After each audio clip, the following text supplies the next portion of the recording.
to explain that rather amazing project he has, since he is the initiator of the Water Risk Index, which is the world's first benchmark index to price financial water risk in equities, but also the more particular project on water security fund, which is actually a premiere because it is the only fund to advance the UN Sustainable Development Goal number 6.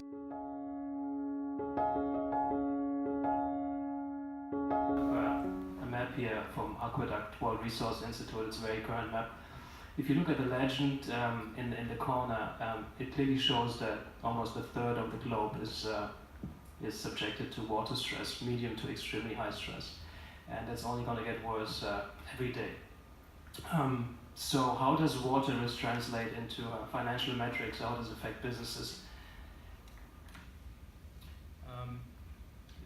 So there are different drivers. Obviously we have climate change, and climate change affects flooding and drought. If you have flood events, for example, the water gets poisoned, so it's not drinkable anymore. So there are many effects with flood and drought. People usually only look at drought, but flood causes immense damage as well. We have growing competition for water. What that means is that we have exponential population growth.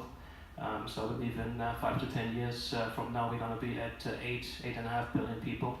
They're all going to compete for water, and what happens at the same time is that we have emerging markets. They're experiencing more wealth.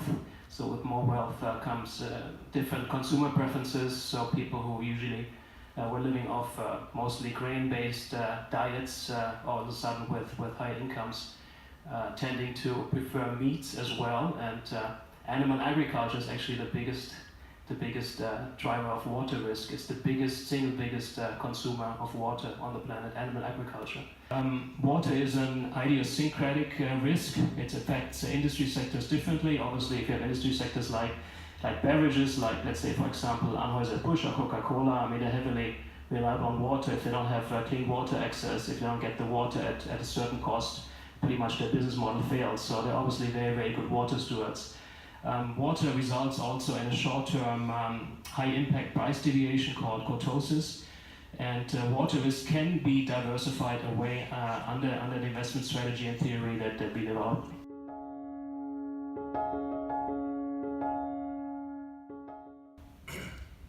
Well, I don't consider water niche. If you look at niche, then probably you view water as a thematic investment opportunities such as the water funds. BNP Paribas has an aqua fund, there's the Pictet fund, that's the largest one at 5 billion. These are all niche funds, and they've been doing very well. These are thematic funds. I view water from a non-thematic general perspective. So what do I see for the next 10 years? I clearly see that the future of finance is the convergence of environment and financial markets. So what does that mean? That any financial decision and any financial product has to include the environment and society. And I believe we're at the dawn of a movement that will not be stopped. It's a new paradigm shift, and it still seems very small, but it's very powerful and eventually spread, and obviously being fueled by the force of the millennials as well.